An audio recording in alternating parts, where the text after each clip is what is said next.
Well, good afternoon, everyone. Welcome to the first Tiger Club Zoom call for 2022. Today is January 4th. Our guest to start off the new year is Stephen St. John, one of our favorite guys from Sports Radio 810 WHB. Stephen, the longtime co-host of the Border Patrol every morning from 6 to 10. You can follow him on Twitter at SSJWHB.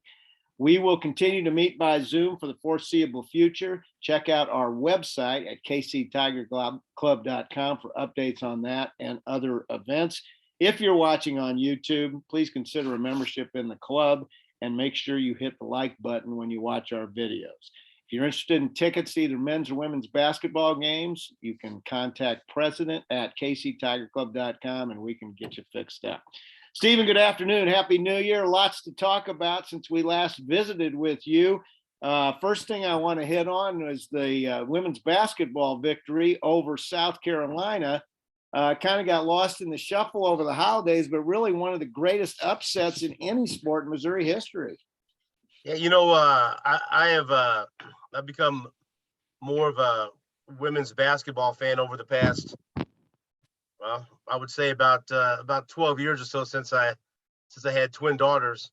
I spent 5 years as a color commentator for the women's team and the men's team at UMKC, and then my daughters became really big Mizzou basketball fans as they started to play basketball, and then Sophie Cunningham was playing at Mizzou, and so it's been a lot of fun to watch them. And we had just made it home in time from shopping to watch the end of the game. And, and then having watched most of the game against Baylor earlier this season, it's almost, I was shocked. I was shocked that the shot went in before the clock ran out, because you're expecting what's going to happen? Something goofy's going to happen. And boy, I know that technically you can't get a shot off in 0.1 second left, but boy, oh boy, when they had the inbounds play anyway, the end of the floor, and it went in, I kind of half-ass expected someone just to walk.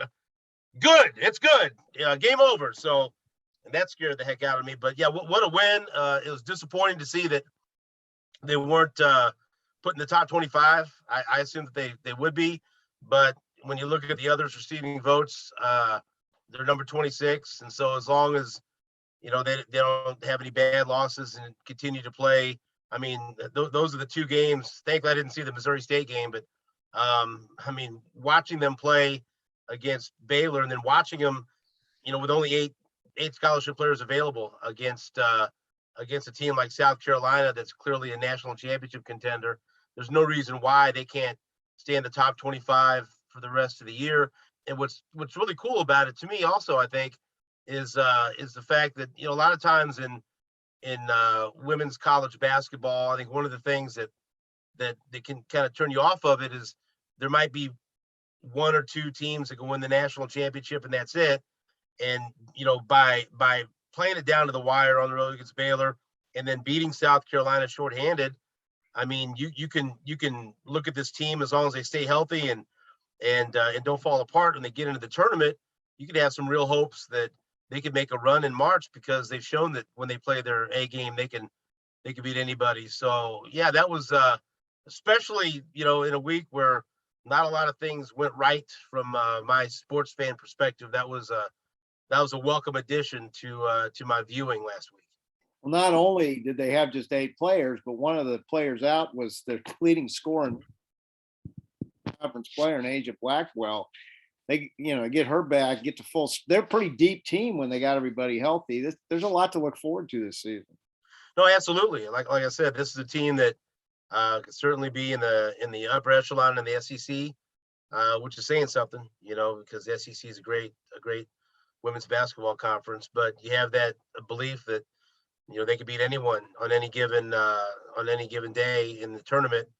Hopefully when they make it, because you've seen them play against what people consider the best team in college basketball in South Carolina, and they beat them. And so yeah, it's going to be a lot of fun now to watch them progress. Now that they kind of snuck up on some people against Baylor, and nobody expected them to beat South Carolina, especially with only 8 players.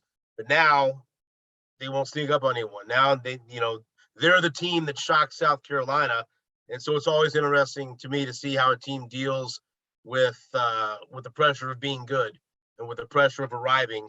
And so now that everyone's going to have their eyes on Mizzou to see if they can follow up what they did against South Carolina.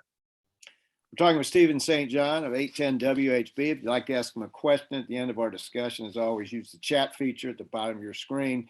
Unfortunately, following up on that win, the women's team had their next game against Vanderbilt canceled or postponed, I should say, because of COVID. And the men's team had its game against Mississippi State postponed. They will take on 15th ranked Alabama this weekend. Stephen, you talked about the SEC being tough in women's basketball. It's pretty darn good in men's this year. And Tigers coming off a loss to Kentucky. It's going to be a pretty tough rest of the season, it looks like. I told you no questions about men's basketball. Bye. I'm just joking, kind of. Hey, nice theatrics there. I defer all questions to Jarrett Sutton. He's responsible for this. Okay. We have, I don't know what you want me to say because none of it's good. It's, look, okay, so last year was frustrating, especially the way the season ended, but you had a reason to care all season long. You had a reason to tune into games and, over the years, having gone through this with the Royals and with, the Chiefs, thankfully long ago, man, it's terrible when the team takes all the joy out of watching them play so early in the season. And I know, look, if you're a Mizzou fan, Chiefs fan, Royals fan, whatever team you're a fan of, you're going to stay loyal and still hope that they win. But it's hard to look forward to any games. I mean, and especially when you have 3 games, all pretty much, except for the Utah win thrown in there against Kansas, against Illinois, and then against the marquee team in the conference in Kentucky, and you're just non-competitive in all of them. It's like a triple punch to the gut, and there's like so like what's left to look at for the rest of the season? Like there's no marquee matchups unless you want to get fired up about Arkansas, but why think that that's going to go any different than any of the other rivalry games went? Man, it's tough, and so yeah, as frustrating as last year was, that seems like that would be a welcome prospect to be frustrated with a team that lost a game they should have won, because I mean Georgia's bad. There's maybe a team or two that Mizzou might be favored against, but it might get worse before it gets any better, and that's saying a lot, Yeah. All right. Well, let's move on then. I wanted to get your assessment of the Tigers football game against Army in the Armed Forces Bowl. Tigers were obviously played short-handed. They had a chance to win. It was a very entertaining game, I thought. I thought the Tigers represented themselves well. A little disappointed with the outcome. Yeah, but I thought Cook played well at quarterback, except for the 2-point conversion attempt, which ultimately cost Mizzou the game. But you can't get lost. You can't let that make you forget about the drive down the field that gave them the lead. That was a great gut check, and I thought a terrific drive, and that gives you some hope that maybe he can be the quarterback, next year at least until Horn is ready, or at least he can give a veteran voice and competition in the quarterback room, depending on what you think of Sam Horn when he gets here. But Army is, everyone I talked to, everyone they had on the show, when you're playing one of the whether it's Army or Navy or Air Force, it's very, very difficult team to prepare for in a bowl game. And we remember what happened when a good Mizzou team played Navy several years ago, and it got ugly. And I'll be honest with you, Army's a really good football team. I watched a lot of their game against Navy and was surprised that the Navy beat them, and that gave me some hope that Mizzou would be able to be competitive in that game. But man, every expert I talked to thought that Army was going to win rather handily. And I know that you can't really look at just moral victories, but I was really impressed with the way Mizzou hung in there and damn near won the game. Of course, it's disappointing to lose because I guess on my bingo card of ways to lose, I didn't think it would be Army throws the football, down the field and drives with a minute and a half left and uses the passing game to set up the game-winning field goal. But I mean, I thought they fought hard. They were down several players, including the star of the team, Tyler Beatty. But I thought there were a lot of positives to take away from that game. And then you get excited to see about what Luther Burden did in the Under Armour All-American game, taking the first play of the game, 65 yards for a touchdown. Hopefully everyone is going to buy their Luther Burden III t-shirts at his Luther Burden III website that launched yesterday. So those are available now. You know what? I'll buy one. I don't know how much it'll help, but hey, if we've always wondered what else can we do as fans or alumni or boosters, what else can we do legally to help Mizzou get good players? Well, if it's buy t-shirts while I'm sitting at my desk in Kansas City, let's do it. Let's go. So next time I speak to the Tiger Club, I want everyone wearing a Luther Burden hoodie, please. I think that would help.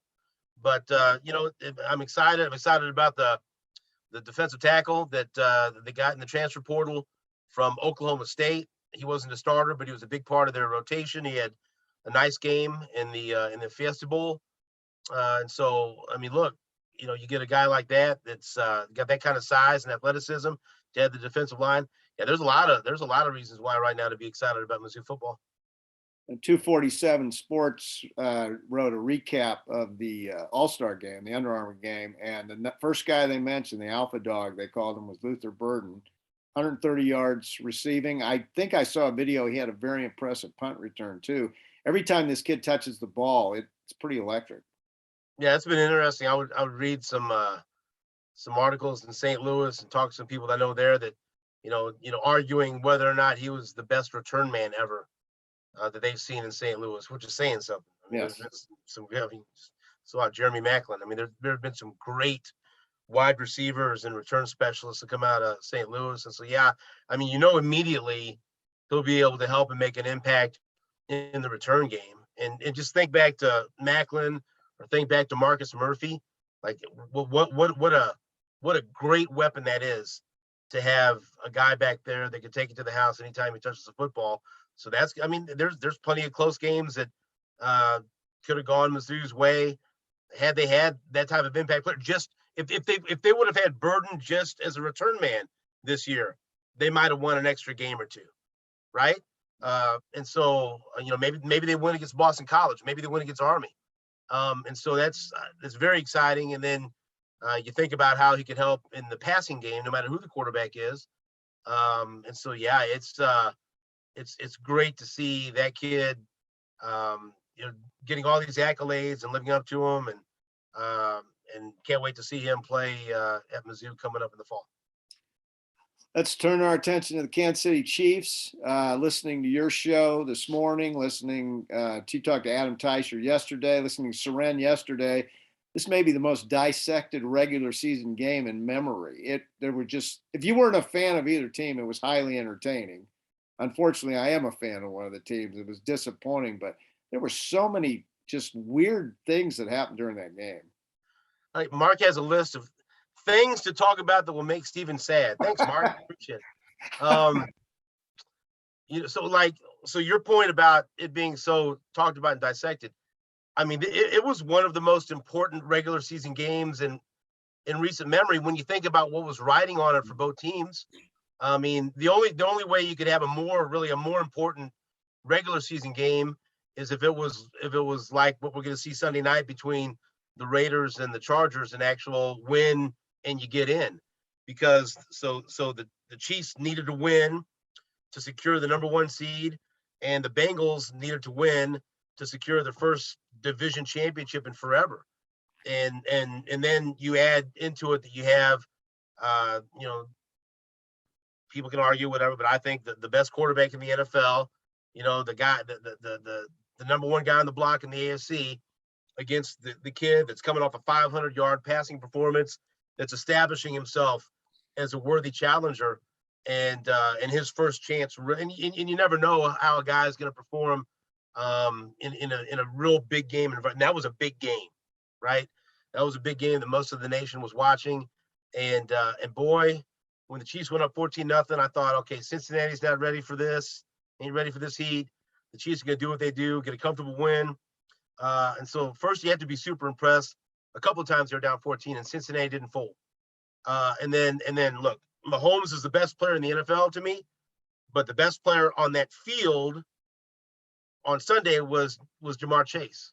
I mean, what it was like watching a college kid play against high school defensive backs. I mean, Charvarius Ward 2 or 3 times was in position right there to make the play. And it was almost like, you know, big brother took the football from little brother and even held it out to him a couple of times. The 3rd and 27 play. I mean, that's a 50-50 ball that Joe Burrow's just throwing up. And yes, it was put in the right place, but I mean, one of the plays, Ward had his hand on it and Chase just ripped the ball away from him. And then you think about that first touchdown in the second half that got them back into the game. He was surrounded, and I love Nick Bolton, but Nick Bolton whiffed, and, you know, Tyrann Mathieu whipped. They were all right there in position to make a play. That should have been a 15-yard catch and tackle, and he takes it to the house and puts Cincinnati and gives Cincinnati life right back into the game. And then the other play where Daniel Sorensen decided to cover a guy that was on the sideline instead of Chase.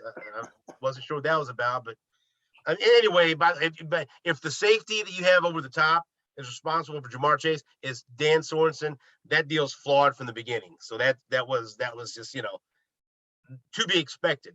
But despite all that, and despite how well he played, the Chiefs still had a chance to win that game.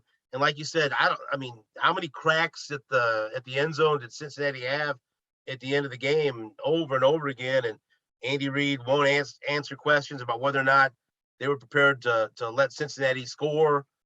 Some people think they should have let him score. Other people thought, no, you play it straight up because there's value to hold him to a field goal. As long as you get the ball back with 45 seconds or so, Mahomes can drive down and score 3. But the worst case scenario happened. They had play after play after play, and then offsetting penalties. All this time going off the clock. And then fresh set of downs, Cincinnati did what they were supposed to do, kneel the ball and kick the field goal. So an incredibly frustrating game for the Chiefs. The number one frustrating thing about it is they lose the bye right now, unless somehow Houston can beat Tennessee again on Sunday. The Chiefs shouldn't have any problems with Denver on Saturday, but you lose the bye, and then you have to play. The most likely opponent is the Chargers. Right. And the Chargers have their flaws. The NFL is all about matchups. And the 2 times these teams have played, the Chargers won at Arrowhead, and then a couple of weeks ago, the Chiefs had to go to overtime to beat them in one of the most thrilling games of the year. And so that's just a very difficult matchup against a really good quarterback. And so, yeah, you go from being off that week and advancing to the next round to having to probably get into a dogfight with the Chargers and risk guys getting hurt and everything else. It was a damaging loss, but I still think the Chiefs will go to the Super Bowl. I think they'll beat the Chargers or the Colts or whoever they play in the first round. And I think it'll be Cincinnati at Kansas City in the divisional round of the playoffs, and the Chiefs will beat them at Arrowhead in the rematch. And then I think ultimately Tennessee will lose in the other divisional round to Buffalo. And I think we'll see a rematch from last year's championship game. It'll be Buffalo at Kansas City, and I think it'll be one hell of a game. And I think the Chiefs go back to the Super Bowl. But then again, I'm a homer and I might be crazy. So that's just my prediction. So I like your prediction.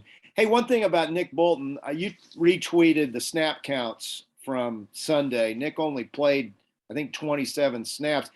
Was it situational, or is he not fully recovered from COVID? Do you know?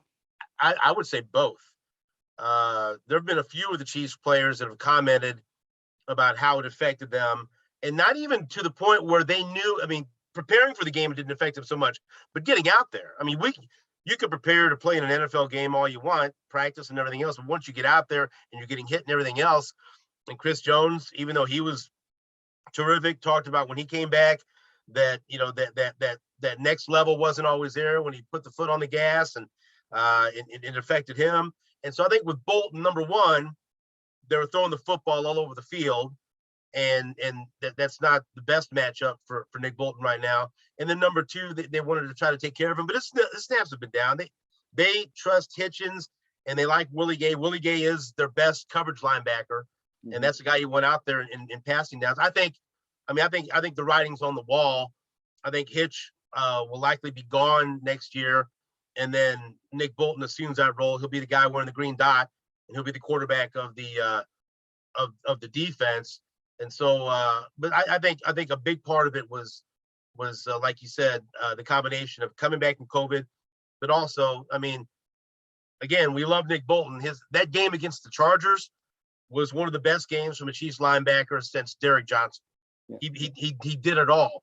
But if you get him in space, and then a guy, and like one time I saw they had him lined up wide up against a running back out, and like, you don't want that at this stage in his career. But I think it was, what you said, COVID and just the matchup. But let's say that Tennessee does end up winning, and the Chiefs have to play at Tennessee, and Derrick Henry's back, and he'll likely be back by the championship game. Nick Bolton, that's why they drafted you. And so there's going to be a game or two still between now and if they do get back to the Super Bowl, where Nick Bolton's going to be out there and have to come through like he did against the Chargers. And I'm just real happy to see that he's playing so well for the Chiefs. Three things stood out to me about that game, or three key things. Number one, we can talk about the officiating. You had an interesting stat today. I think the Chiefs had 1 first down by penalty, and the Bengals had 6. Yep. The 3rd and 27, the defensive Chiefs were ball back. But the one thing, why do you think the Chiefs couldn't score in the second half, except for the field goal? Well, they had 3 possessions, and that was it. Mm-hmm. And they scored a field goal, one of them. And so they didn't score in the other 2. And one of those, they picked up a first down, but Wiley was called for holding, speaking of the officials. And on that play, you see the defender has a hold of Wiley's face mask. Mm-hmm. And so it should have been a penalty against the Bengals. And also Tyreek Hill was pushed down to the ground about 15 yards downfield. And so, and look, I get it. The complaining about the refs for losers, blah, blah, blah. Look, the officiating was terrible. Look, if a quarterback plays terrible, people are going to talk about it. If a wide receiver has a bunch of drops, people are going to talk about it. The officials should not be immune from that. They should have to answer for that. They missed so many calls. A phantom pass interference call on L'Jarius Sneed that extended a scoring drive for the Bengals. Then a penalty on L'Jarius Sneed for tackling someone too hard, near the sideline. The play that I talked about, they ignored on Andrew Wiley. There were 2 blatant and clear false starts inside the 5-yard line that the Bengals committed that they just didn't call. It was terrible. It was awful, and it did affect the game. It did affect the outcome of the game. But they only had 3 possessions, and part of that is because Cincinnati was able to play keep away in the second half. And then self-inflicted wounds. There was a big drop by Kelsey on one of those, and then that I call it self-inflicted wound, even though it was a bad call. The penalty stalled that drive, and then the other drive they scored 3 points. If you remember on the 3rd down, and that was a little bit troubling when they were inside the 20. They had a 0 blitz called against them, and they didn't have anything good to go up against it. Mahomes had to throw the ball away, and boy, I wish they would have called a timeout there and try to get something that had a better chance to succeed, because they gave up the opportunity to get 7 instead of 4. That ultimately was the difference in the game. But they ran the football very effectively. You got to remember too, we don't talk about it because it didn't really have an impact. They were down to essentially their 4th option at left tackle in that game. Because theoretically, number 1, your starter's Orlando Brown. And if Orlando Brown can't go, then you either go Mike Remmers or Lucas Niang at 2, and then your 3rd option. Well, Remmers was already out of the game, and then Lucas Niang gets hurt. So then you have to take your guard, your left guard, and Tooney, and move him over to left tackle and bring Alec Gueretti off the bench. And I thought Tooney was terrific. But boy, if the Chiefs beat a team that was, with their fourth option left tackle, that's all you'd hear about. People would make excuses. The Chiefs had to play against the Bengals with Tooney at left tackle and Alec Gueretti off the bench, and you just expect them to win. And you know what? And they performed well enough to win. And so, again, like I said, if they have a rematch, if they play again, I think the Chiefs win because the game will be at Arrowhead. And I just, even though they lost, I do think that the Chiefs overall are the better team. We'll learn more tomorrow from Andy Reid, but I understand Orlando Brown's injury it was just a strain. Have you heard anything how long he might be out? Like they said, it was just a calf strain.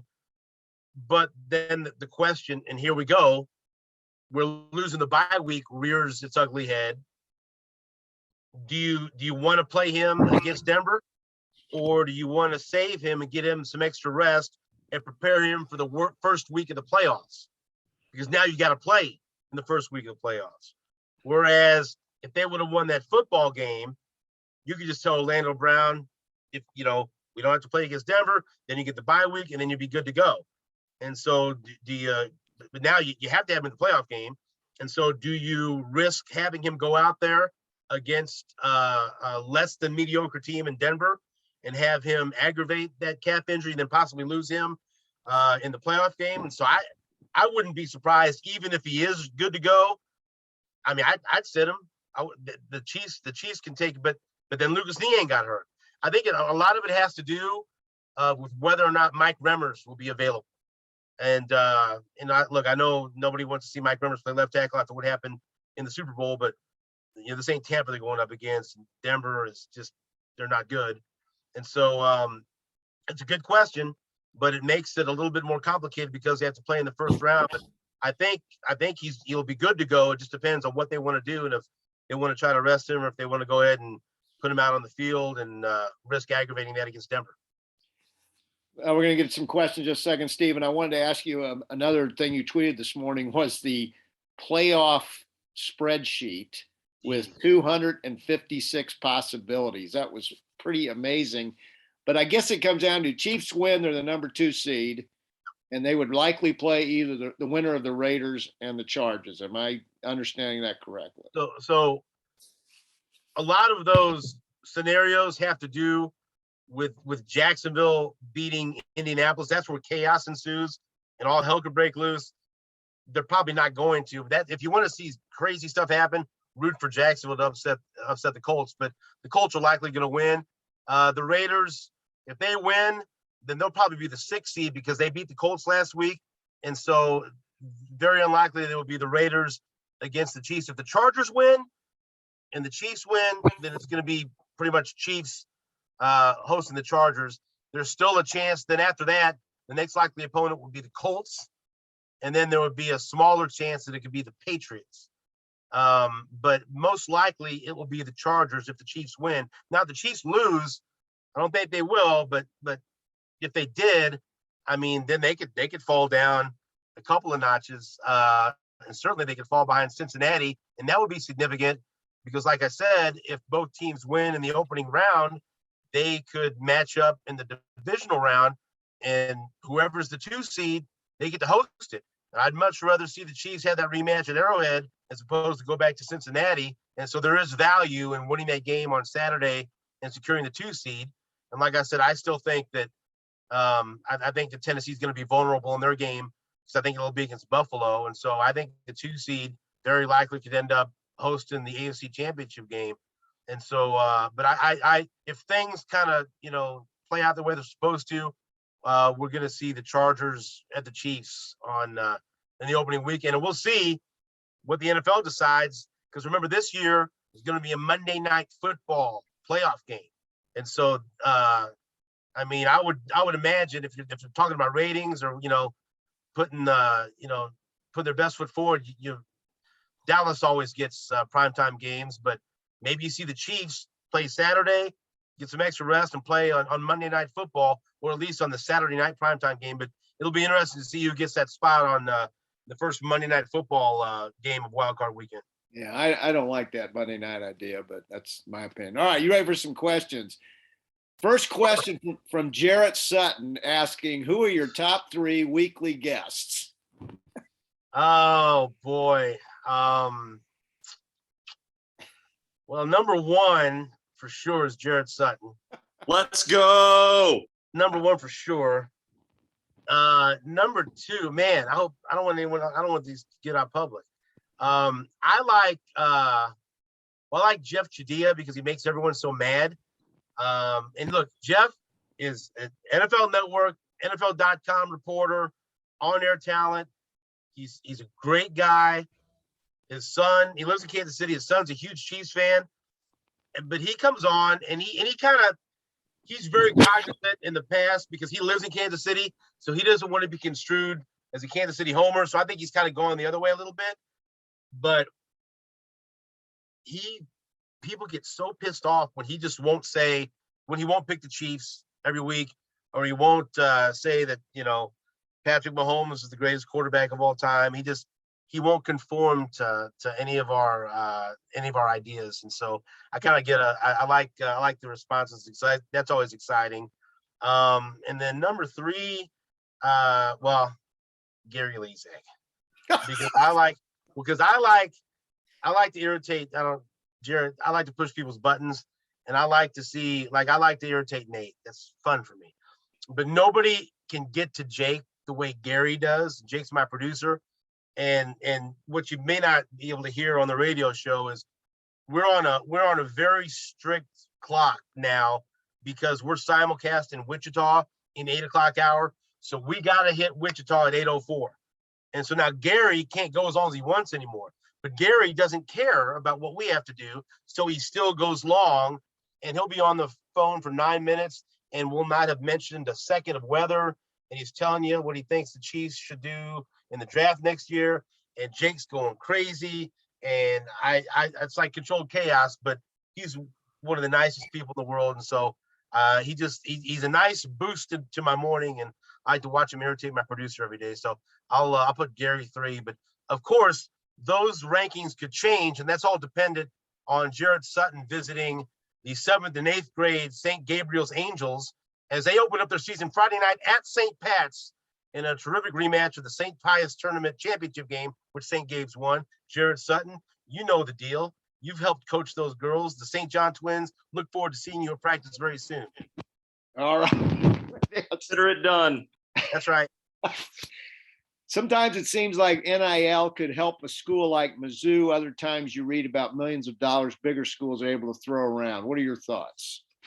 Well, I mean, bigger football programs are always going to have the advantage. But I say, for instance, when you have this opportunity to keep a kid like Luther Burden at home, and take advantage of these opportunities, I think it's going to help. I think it's going to, in some ways, I think it'll even out the playing field. When you're talking about pursuing individual players, it's going to be hard to ever have like recruiting classes better than Georgia and Alabama on a consistent basis. I know Texas A&M has the #1 recruiting class this year, and there's speculation, some stuff floating around Twitter about how much they've spent or they're going to spend on this recruiting class, and how they're this well-organized group of boosters have worked out this deal where, it's they almost structured the NILs like multi-year contracts where the kid leaves in the transfer portal, they leave some money behind. It's going to get crazy, right? But some people speculated that, I don't think it's this high, but A&M could spend anywhere between $20 and $30 million to secure this #1 recruiting class. I don't know if it's that. I'd guess more. It could end up being like $10 million. Look, I have no idea. Nobody knows. Nobody knows what the long-term effects of the transfer portal are going to be. It's all fun and games, and it's really interesting for me. It's wild to see all these different things. And like for Mizzou, it's great to see they get this offensive lineman, they get a defensive tackle that can help fill a spot. But long-term, who's it going to help? I don't know. We'll see. Same thing with NIL. Long-term, I don't know. Is it going to change the game at all? Is it going to level the playing field? Are the powers that be going to get? how could he get any stronger and more powerful than Alabama and Georgia already are? But it's been shown you don't have to have the top 5 recruiting class to compete for a championship. I mean, Mizzou damn near did it a couple of times, and I think they can do it again. But I do think it does give them the ability to keep a kid like Luther Burden home when you have those occurrences where there's a 5-star high-profile player from St. Louis or Kansas City or in the area. And I think that's one of the reasons why Luther Burden's playing at Mizzou this year. I think it does help, and it has helped, and that's why everyone better go buy a T-shirt. Jared Sutton is a man of fashion, and if he's not the first person in his apartment building complex with a Luther Burden III T-shirt, Jared Sutton, I don't even know what you're doing. And on our chat feature, Darren has put down the link to Luther's page, so let's get those ordered. Yeah. Next question is from Darren. There's still a lot to like about college bowl games over the holiday break. Watching guys like Brady Cook getting a chance, Dawson Downey getting a start. Is there a little bit of you that would miss that if there is an expanded playoff? I love bowl games. I mean, I'm a football fan, and I do like, there are games. Look, there's games that aren't very good, obviously, and matchups that leave a lot to be desired. But I mean, I looked forward to that game between Mizzou and Army all month, and it was a standalone game. It was a great showcase for the program, even though they lost. It was a fun football game, and you look around and see, it's going to be interesting tonight, right? Because Kansas State and LSU, I think you've got two perfect examples of a team that's all in, that's excited to be there. I mean, you got your AD with Gene Taylor saying that they came to Houston to kick LSU's ass, so he's all fired up. And LSU is like, I mean, how many scholarship players do they have? Like, what version of LSU is going to be there tonight? And so, who knows what's going to happen tonight in that game? But yeah, I like bowl games, and I think there's value to them. But I also understand, and look what happened to the quarterback at Ole Miss. I can't. I mean, if you see coaches turn their backs on programs and players and leave, before a bowl game, I mean, players have every right to sit out a bowl game and protect their future and protect their physical well-being if they think that's the way they're going to make a living and have financial security. And so, I know there's a lot of people that don't like bowl games. I love them. I think I'd like to have both. I'd like to have expanded football playoff and still enjoy bowl games because it does mean something, and just think about how excited, or at least I was. I'm sure you guys were too, but how exciting was that game against Florida for Mizzou? How exciting. That was the best moment of the season, right? That 2-point conversion and bowl eligibility. And I'm, Stan Weber, I know he's a Mr. K-State, but he's in studio with me every Friday. And just listening to him talk about, because, his boys who played at Kansas State, how meaningful it is to play in a bowl game and what it means to go and be a part of that, journey and all the swag you get. And, for a lot of players that aren't going to move on to the next level, to play one more time in that uniform and represent your university. I love bowl games. And so, I'm selfish. I want the best of both worlds. I want more playoff games and to be able to keep the bowl games that a lot of fans enjoy. In the first half Sunday, Chiefs had a huge advantage in time of possession. Second half was nearly reversed. Did Cincinnati do a better job of adjusting than the Chiefs did? Yeah, I think it was also just circumstance too. Like I said, penalties hurt the Chiefs. Cincinnati had the ball forever. Chiefs only had three possessions in the second half. Sometimes stuff just gets away from them. And just look, what the Bengals had the ball for the last 7 minutes of the game. And that's one way you never want to end the Chiefs game, with Patrick Mahomes on the sideline with no chance to get back out there and bring you back. I thought the Chiefs did a good job of running the football in the second half. It was just, I'm not quite sure what happened. Clearly, Cincinnati did a good job. Well, they adjusted, but their adjustment was throw the ball to Jamar Chase. I mean, and there were several times that the defense worked and Charvarius Ward was there, but he didn't make a play when he needed to.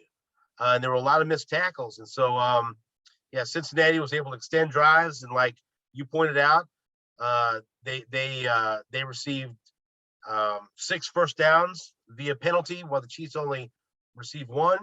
And so, yeah, the second half just kind of got away from the Chiefs, and they weren't able to capitalize on scoring opportunities. And you got to credit Cincinnati because they did make adjustments, and they came out and they played a cleaner second half than the Chiefs did. Okay. Question about baseball. What do you hear about the MLB negotiations? Do you think we'll have a lockout, or do you think it'll get resolved? I try to be an optimist, and I think that ultimately they'll get back together where we won't lose any games, and it won't dig into the regular season. But I mean, with baseball, anything's possible. A lot of times, what makes sense doesn't happen in baseball, and I think it's even more disappointing now, I think, as a Royals fan, because there have been times where I wish they would postpone the season for as long as possible. But man, not this year. I can't wait to see Bobby Witt Jr. in a Royals uniform. He has every opportunity, and this sounds crazy to say this, but I know, I mean, in 5 years, he'll be in the conversation to be the best player in baseball. I think he comes up, and I think he wins Rookie of the Year, and I think he'll be, one of the future stars of the game. And the Royals right now have a farm system that suggests that they're going to be back in contention within the next year or two, everywhere from, Bobby Witt, Nick Prado at first, and MJ Melendez, one of the best catching prospects who led all the minor leagues in home runs last year. They're still trying to weed their way through this crop of first and second round pitching prospects that I think there'll be enough of them pan out to where you may just need to go out and make a deal like you did the last time the Royals were competitive, when you went out and acquired a guy like James Shields, and then you acquire, Wade Davis in that deal, and you go out and you sign, Jeremy Guthrie to help supplement the rotation. So I think there's an opportunity for the Royals to be successful and to compete over the next couple of years, and so hopefully they'll get their act together. But I don't think, I've asked Buster Olney a couple of times off the air too. He thinks there'll be a lot of posturing. I think they'll be burning the midnight oil, but ultimately he thinks that cooler heads will prevail, and we won't miss any actual games. Maybe it starts to get into spring training, but that's when it gets real. We get to February, then then you know that you got to get things done, or then you can start to cut into the season. But fingers crossed, hopefully, because I think the Royals are going to be really exciting this year. You talk about Bobby Witt. I would not be surprised he's in the starting lineup being in the season. What about Prado and Melendez? You think they'll be on the roster? I think they're going to give Prado another year in the minors, and he'd certainly be a strong candidate to be called up. I think in the perfect world for the Royals, because they still have Carlos Santana, that he could get off to a fast start, or at least a reasonable start, and they could flip him by the All-Star break, and then you could replace him with Prado. And so I think that could happen. So like MJ Melendez is blocked by Salvador Perez. Right. They've tried Melendez a little bit. They've dabbled with him at third base, a little bit in the outfield. You could make the case for, hey, you need at this point in Salvi's career, because his bat is so good, there's value in having him at DH a few times a week, and so you get creative there. But there's just so much right now offensive talent for the Royals to try. And there's a kid that I love that's a DH first base guy named Vinny Pasquantino. Right. He's a double A. I think he'll end up being a triple A. He's an on-base percentage machine. And so I think there's this crop of Royals hitters going to come up. And then, Nicky Lopez has established himself as a Gold Glove quality second baseman or shortstop. And I mean, you got to have a guy like that in the lineup. He gets on base now, good bat control. And like I said, can play a high level of defense at either middle infield position.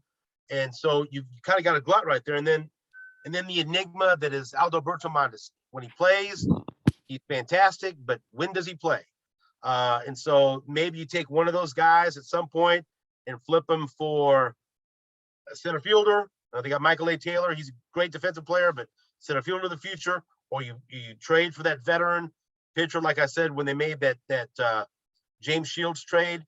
But there's a lot of good young talent that's on the cusp of being up here. And yes, Bobby Witt Jr., I think, will be in there for opening day and will win Rookie of the Year. But after that, it's a crapshoot. I'm not sure who will be up at the major league level. They're gonna have to earn it, but I think at some point next year we'll see Melendez, and I think we'll see Nick Prado. Back to Mizzou football question. Do you expect Drinkwitz would look for a quarterback from the transfer portal this offseason? You know, if it was like there's a couple that if you just absolutely couldn't say no to, then they take. But everything that I've seen, and I trust Gabe DeArmond quite a bit, and says they're likely not to take a quarterback in the transfer portal. Look, I'd never say no to a quarterback. It's like in the NFL, I'm always, even if you got a great quarterback, an elite quarterback, I'm always looking for value at quarterback because you could draft one and then develop them and flip them. And so I wouldn't say no to a really good quarterback that's in the transfer portal. But, obviously I think linebacker is the number one thing that they need to go after and to shore up the defense. You never want to say no to offensive line. It'll be interesting to see what they do if they go after one at running back. But I was pretty enthused by what I saw from Cook, and I still think that I'd like to see.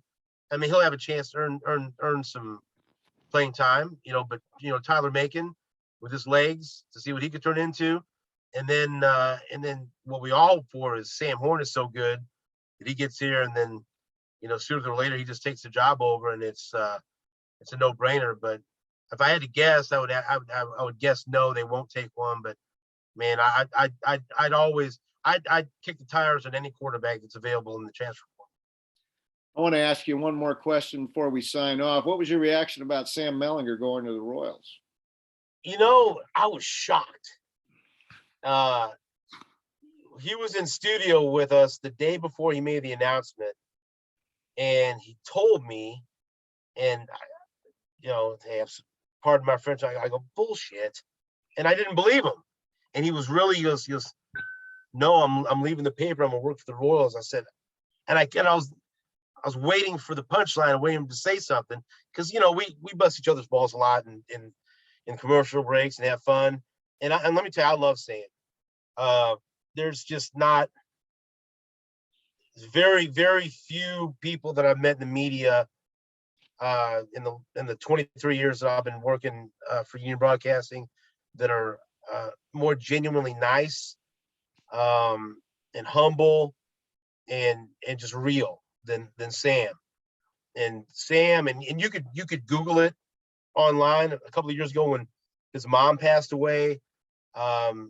He how close I was with my mom, and I've talked about that a lot on the radio. We really bonded over that, and I got to know him a little bit more, and we became closer friends. And I just respect him so much, and I look forward to reading him. And there's just not a lot of people that I look forward to reading, in this day and age anymore. Like I always read Vahe. I love Vahe Gregorian, and and I love Sam, and and he's got young kids, and that's a traveling job, to do that with you're gone all summer, and you're out there every night. But let me tell you, Sam loves baseball, and he loves Kansas City. And to me, the way I took it, and the way I think it's a great positive, I think that it's a great statement and a great vote of confidence and a great endorsement of John Sherman and the Royals ownership and where this franchise is headed with downtown baseball and with being competitive again, and what John Sherman is willing to put into this franchise. Because I can tell you, if it wasn't headed that way, because there was a vetting out process on both sides to make sure that he was the right guy for this, and the Royals were the right. Sam wouldn't have taken the job if he didn't believe 110% that this was a great. What they're doing was going to be great for the Royals and great for Kansas City. And so when Sam took that job, after I thought about it, I go, man, that really says something to me. And I've heard nothing but great things about Royals ownership, John Sherman now anyway. I mean, you can't get someone to say something bad about him. And I've just heard nothing but wonderful things about him. And I just think that endorsement from Sam leaves me very, very excited about where the Royals are headed and what it means for Kansas City over the next several years. I will miss reading him, but as you said, I know he loves baseball a great deal, and I think he'll do a great job. Stephen, you do a great job as always. You've been a great friend of the club, and we really appreciate your time today. And best of luck to you in the new year and to your family, and go St. Gabe's 7th and 8th grade team. That's right. The 7th and 8th grade girls. We're favored by 3.5 on Friday night. So I feel good about that. So you can take us. I'll get my Hey, but bet thanks. down. Yeah, thanks for having me. It's always a pleasure to talk to you guys, and hopefully we'll have some even better things to talk about next time when I come back. All right. Thanks very much, Stephen. Stephen St. John's, 810 WHB. Of course, he's on the Border Patrol every morning. Hey, folks, next week our guest will be Alec Lewis, who covers the Royals for the Athletics, and he is a graduate of the Mizzou Journalism School. And then 2 weeks, Gabe DeArmond from Power Mizzou. Got a great lineup of guests for the new year, so go to our website and check it out. Thanks to Darren Wydick for organizing our Zoom call, and for Paul and Barry for getting our guests. And I apologize for the early technical problems today, but I think it wasn't too hard to figure out. Everybody have a great week. We will see you next week with Alec Lewis.